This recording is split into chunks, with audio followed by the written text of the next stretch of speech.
ఎందుకు చేసుకున్నాం? మనకు తెలియదు, దేవతలు ఎట్లా ఉంటారో తెలియదు, ఎక్కడ ఉంటారో తెలియదు. ఆ కలశంలో ఆవాహన చేసుకొని ఆ కలశంలో ఏం వేసుకున్నాము? జలం. జలం అంటే ఏదో మనం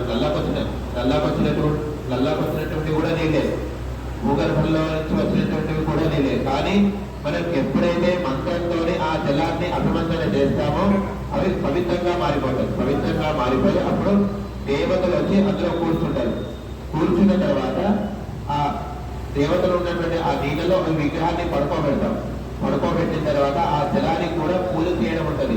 ఎప్పుడైతే మనం ఆ జలంలో అక్షతలతో పూజ చేస్తామో అప్పుడు ఆ జలంలో ఉన్నటువంటి దేవతలందరూ కూడా ఆ స్వామివారిని ఆశ్రయించి ఆ విగ్రహం లోపలికి వెళ్ళిపోతారు. వెళ్ళిపోయిన తర్వాత మళ్ళీ అప్పుడు శక్తి వస్తుందంటే అప్పుడు కూడా శక్తి రాదు. మళ్ళీ తెల్లవారి స్నపనము అని ఉంటుంది, అంటే విగ్రహం చెక్కినాడు. చెక్కిన తర్వాత విగ్రహం ఏడుస్తుంది. అంటే ఏడవడం చెప్పాను, ఆ శబ్దం వస్తుంది కదా, ఆ శబ్దమే ఆ విగ్రహము అంటే మనం ఏడుస్తాము. విగ్రహము ఆ నిప్పురవల రూపంలో, శబ్దం రూపంలో ఆ విగ్రహము బాధపడుతుంది. ఆ తపన తాడన. తాడనం అంటే కొట్టడము, తపనము అంటే కాల్చడము.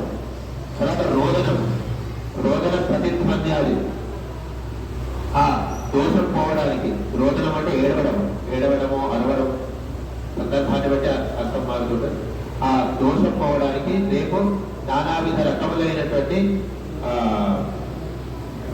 పాలు, పెరుగు, గోమూత్రము, గోమయము మరియు నానావిధ రకములైనటువంటి కలశాలతోని 108 కలశాలతోని స్వామివారికి అభిమంత్రణ చేసినటువంటి జలాలతోని అభిషేకం జరుగుతుంది.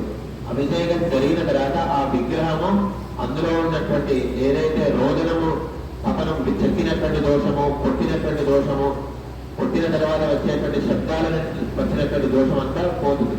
పోయిన తర్వాత కూడా ప్రాణం రాదు. ప్రాణం ఎప్పుడు వస్తుంది? సాయంకాలము మనము చేసుకునేటువంటి ధాన్యాదివాసం. ధాన్యాదివాసం అంటే మనం ఏదైతే పొలంలో పండించుకుంటామో ఆ పండించుకున్నటువంటి ధాన్యము తీసుకొచ్చి ఆ ధాన్యంలో స్వామివారిని పడుకోబెడతారు.